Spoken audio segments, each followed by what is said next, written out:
Today I'm going to double my Thieves dishwashing powder and make it so that no spots or fogginess on my dishes. So basically I got a new Thieves dishwashing powder bag and I have an empty one. I'm going to put half of this in here and add a cup of baking soda and about 3/4 cup of citric acid, which I got on Amazon. And then I'm just going to mix it up. You could be thorough and really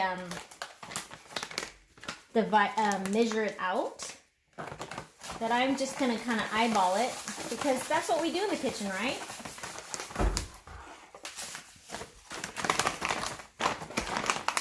A little bit more. Watch your eyes when you do this because it that powder gets up and in your nose too.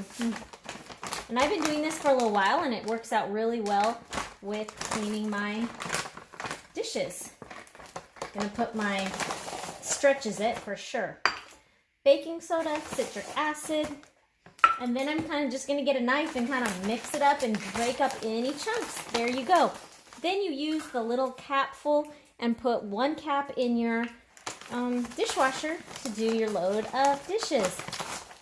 And I have all the way full of Thieves dishwashing powder. Easy.